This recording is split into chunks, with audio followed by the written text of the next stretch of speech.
విఘ్నేశ్వరాయ నమః. సరస్వత్యై నమః. మాతృదేవో భవ, పితృదేవో భవ, ఆచార్యదేవో భవ, అతిథిదేవో భవ. హరి ఓం.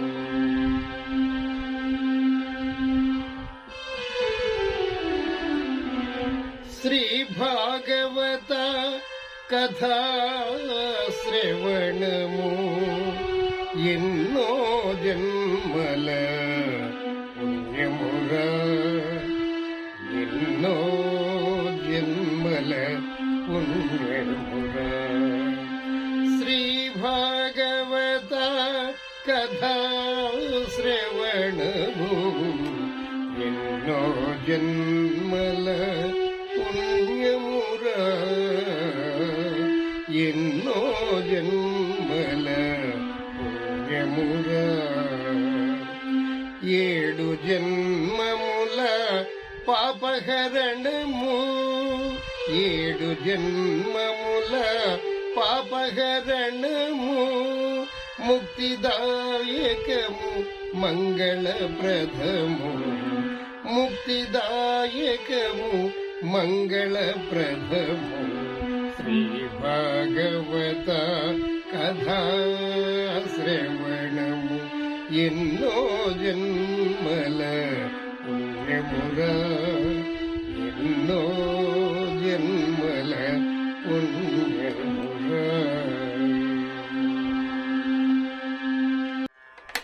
ఆ మంథర పర్వతాన్ని తీసుకురాలేకపోతూ ఉన్నటువంటి దేవతలు రాక్షసులు ఆ శ్రీహరిని ప్రార్థించగా శ్రీహరి వచ్చి ఆ మంథర పర్వతాన్ని అలా చేతిలోకి తీసుకొని బంతిలా తను ఆడుకుంటూ గరుత్మంతుడి మీద ఎక్కి దాన్ని పాల సముద్రం దగ్గరికి తీసుకొచ్చి పాల సముద్రంలో ఆ మంథర పర్వతాన్ని ఎక్కడ ఉంచాలో అక్కడ ఉంచారు. శ్రీహరి అక్కడ పెట్టారు. వాసుకిని ప్రార్థించారు. వాసుకి వచ్చాడు. ఆ మంథర పర్వతానికి చుట్టుకున్నాడు. ఆ తరువాత విష్ణుమూర్తి వెళ్లి ఆ తలభాగాన్ని పట్టుకోవడం, రాక్షసులందరూ దానికి వ్యతిరేకించి మేము తలభాగాన్ని పట్టుకుంటాం అనడం, ఇదంతా కూడా గత ఎపిసోడ్లో మనం చెప్పుకున్నాం. ఇప్పుడు క్షీరసాగరాన్ని మధించడానికి సంసిద్ధమయ్యారు. తలభాగమున రాక్షసులు, తోక భాగాన్న దేవతలు పట్టుకొని ఆ మంథర పర్వతాన్ని చిలుకుతూ ఉన్నారు. ఒక పక్కన అందరూ ఒక పక్కకి పరిగెడుతూ ఉంటారు. ఆ తరువాత మళ్ళా రెండో పక్కకి మళ్ళీ ఇటు పరిగెడుతూ ఉంటారు. మొట్టమొదట రాక్షసులందరూ అలా పరిగెడుతూ ఉంటారు. ఆ తర్వాత మళ్ళీ దేవతలందరూ ఇటు పరిగెడుతూ ఉంటారు, రాక్షసులు ఇటు పరిగెడుతూ ఉంటారు.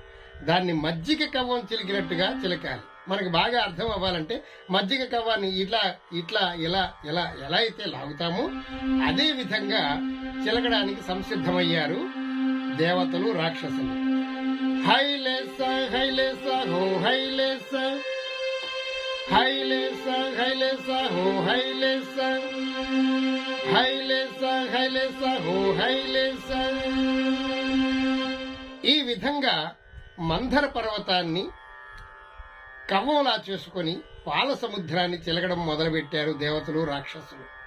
ఇలా చిలుకుతూ ఉంటే ఆ మంథర పర్వతం కొంచెం కొంచెం కొంచెం కొంచెంగా కిందకి దిగిపోవడం జరిగింది. ఆ సముద్రం అడుగున ఉన్నటువంటి ఆ బురదలో కూరుకుపోయి ఒక ప్రక్కకు అలా ఒరిగిపోతూ ఉంది. ఎప్పుడైతే పర్వతం అలా ఒరిగిపోతూ ఉందో ఆ వాసుకి యొక్క పొట్ట నొక్కుకుపోతుంది. నొక్కుకుపోయి వదలండి వదలండి బాబోయ్ బాబోయ్ వదలండి వదలండి అని పెద్ద శబ్దం చేశాడు వాసుకి. వెంటనే ఎవరికి వాళ్ళు ఆ పర్వతం ఒరిగిపోవడం చూసి ఎవరికి వాళ్ళు పరిగెట్టారు. దేవతలు, రాక్షసులు అటు వాళ్ళు అటు పరిగెలెట్టేశారు. విడు విడుమని పడి పలుకగా వదలండి వదలండి అంటూ ఆ వాసుకి పెద్ద పెద్ద శబ్దాలు చేసిందట. విడు విడుమని పడి పలుకగా కడుభరమున మొదలు కుదురు కలుగమి గడవై బుడబుడ రవమున అఖిలము వడవడ వడకగా మహాద్రి వనధి మునిగిన్.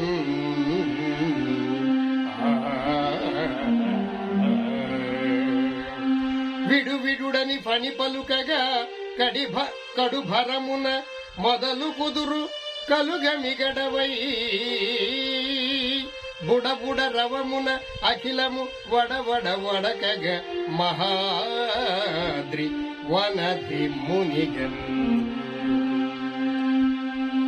వదలండయ్య బాబు వదలండి అని ఆ శేషు పలుకగానే, ఆదికేశుడు పలుకగానే వెంటనే ఆ మందర పర్వతం ఒక ప్రక్కకి ఒరిగిపోతూ ఆ ఆదిశేషుని యొక్క పొట్ట నలిగిపోవడానికి సిద్ధమైతే గబగబగబగా ఆయన సర్దుకున్నట్ట. వెంటనే వదలండి అన్నట్ట. వెంటనే ఆ మందర పర్వతం బురదలో కూరుకుపోయి ఒక ప్రక్కకు ఒరిగిపోయిందిట. బుడబుడ రవమున అఖిలము వడవడ వడగగ మహాద్రి వనధి మునిగెన్. ఎంత చక్కగా పద్యం రాశారో చూడండి పోతన గారు. బుడబుడ రవమున అఖిలము వడవడ వడగగ మహాద్రి వనధి మునిగెన్. ఆ ప్రక్కకి అలాగా బుడబుడ శబ్దాలతోటి ఆ పర్వతం అంతా సముద్రంలో అలా మునిగిపోయిందిట. ఎప్పుడైతే ఆ పర్వతం అలా ఒరిగిపోయి సముద్రంలో మునిగిపోయిందో వాసుకి ప్రక్కకి తప్పుకున్నాడు. ఇంకెట్లా చిలకడానికి సాధ్యపడదు. మళ్లీ అవాంతరం ఏర్పడింది. దాన్ని చూచినటువంటి దేవతలు రాక్షసులు కూడా అయ్యో ఇంత శ్రమ పడ్డాం, అంతా వృధా అయిపోయింది, పర్వతం మునిగిపోయింది, ఇప్పుడు ఎట్లా దాన్ని పైకి తీసుకురావడం ఎలాగా, చిలకడం ఎట్లా, ఇదంతా పెద్ద సమస్యగా తయారైంది వాళ్ళకి.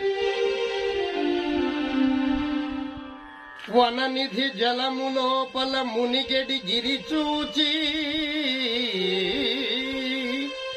వననిధి జలము లోపల మునిగెడి గిరి చూచి, దుఃఖమున చింతాబ్దిన్ మునిగే వేల్పులను కనుగొని వనజాక్షి వార్ధి నడుమ వారలం చూడన్.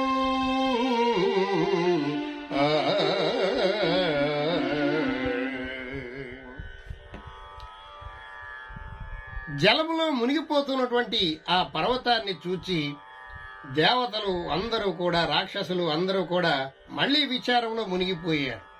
ఇదంతా చూశాడు శ్రీహరి.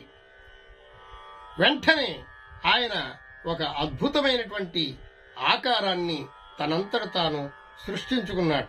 శ్రీహరి ఆ మునిగిపోతున్న పర్వతాన్ని చూచి ఆ దేవతలు దుఃఖపడుతుంటే వాళ్లను చూచి అప్పటికప్పుడు ఆయన కూర్మావతారం దాల్చారు. తాబేలుగా పెద్ద తాబేలు అవతారాన్ని అందరూ చూస్తుండగానే పెద్ద తాబేలు అవతారాన్ని దాల్చారు శ్రీహరి. ఆ తాబేలు ఎలా ఉన్నదో పోతన గారు ఎంతో చక్కగా వర్ణిస్తూ ఉన్నారు.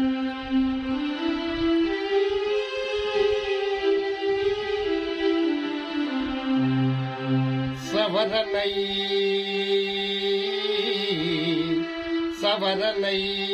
లక్షయోజనముల వెడలుపై, సవరనై లక్షయోజనముల వెడలుపై కడు కఠోరమునైన కర్పరమును,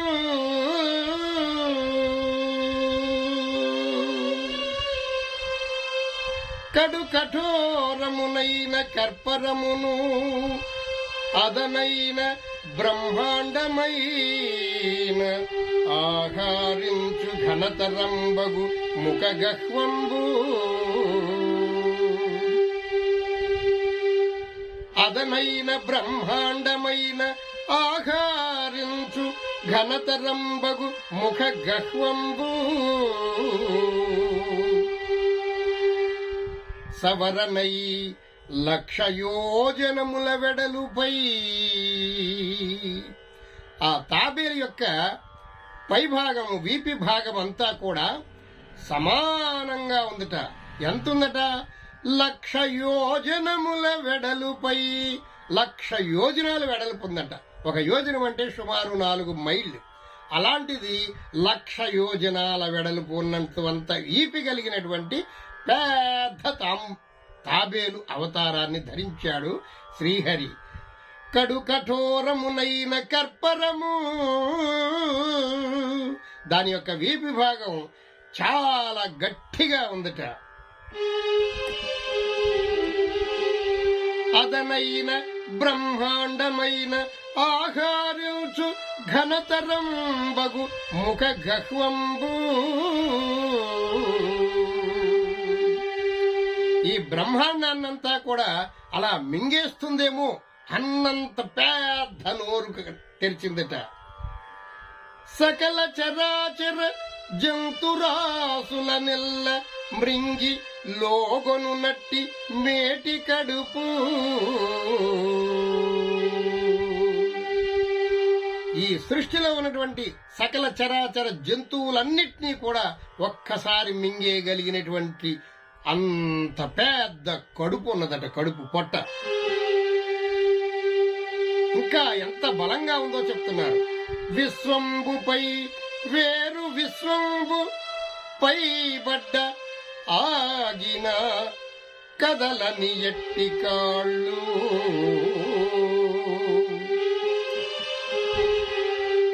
విశ్వంబుపై వేరు విశ్వంబు పైబడ్డ ఆగిన కదలని ఎట్టి కాళ్ళు. ఈ విశ్వమంతా అసలు ఎంత బరువు ఉంటుంది, ఎంతో బరువు ఉంటుంది ఈ విశ్వమంతా. ఆ విశ్వమంతా కూడా దాని మీద వచ్చి పడిన ఆ కాళ్ళు చాలా బలంగా ఉన్నాయట, చెక్కు చెదరకుండా ఉండేటు అంత బలంగా ఉన్నదట.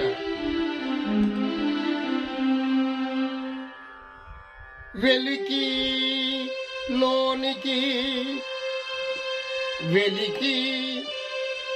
లోనికి చనుదెంచు విపుల తొండంబు.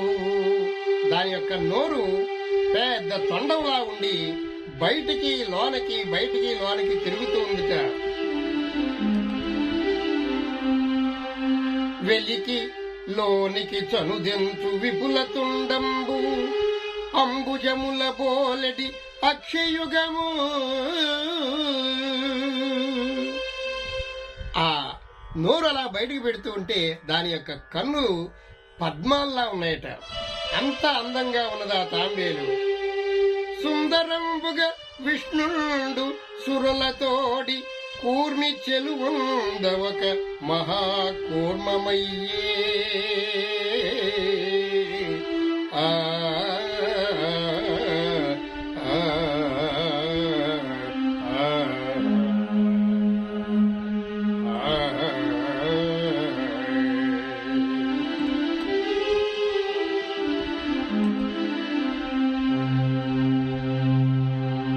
సుందరంబుగా విష్ణుండు సురులతోడి కూర్మి చెలువందవక మహాకూర్మమయ్యే. ఆ కూర్మ రూపం, ఆ తాబేలు రూపం చూడ్డానికి ఎంతో అందంగా ఉన్నదట. 1,00,000 యోజనాలు వెడల్పైనటువంటి పైన చదునుగా ఉన్నటువంటి ఒక భాగం ఉన్నది. దాని నోరు ఈ విశ్వమంతా ఒక్కసారి మింగేసేలా ఉందట. సకల చరాచర జంతువులన్నీ కూడా దాని పొట్టలోకి వెళ్ళిపోతే ఇంకా ఖాళీగా ఉంటుందట. అంత పెద్ద పొట్ట. దాని యొక్క కాళ్ళు ఎంత బలంగా ఉన్నాయంటే ఏదో ఒక విశ్వం వచ్చి పెద్ద భూమండలం వచ్చి దాని మీద పడిపోయినా గాని ఏమి చెక్కు చెదరకుండా ఉన్నటువంటి అంత బలమైనటువంటి కాళ్ళు ఉన్నాయట. దాని యొక్క తొండాన్ని, దాని యొక్క మూతిని బయటికి కిందకి లోపలికి బయటికి వెళుతూ ఉంటే చాలా చూడడానికి అందంగా ఉన్నది. దాని యొక్క కన్నులు పద్మాల్లా ఉన్నాయట. ఎంత అందంగా ఉన్నటువంటి ఆ కూర్మావతారాన్ని ధరించాడు ఆ శ్రీహరి. వెంటనే అలా జర జర జర జర జర జర సముద్రంలోనికి వెళ్లి ఆ యొక్క మందర పర్వతాన్ని అలా తన చేతులతో తీసుకుని తన వీపు మీద పెట్టుకొని ఆ చిలకండి అంటూ ఒక పెద్ద శబ్దాన్ని చేశాట శ్రీహరి.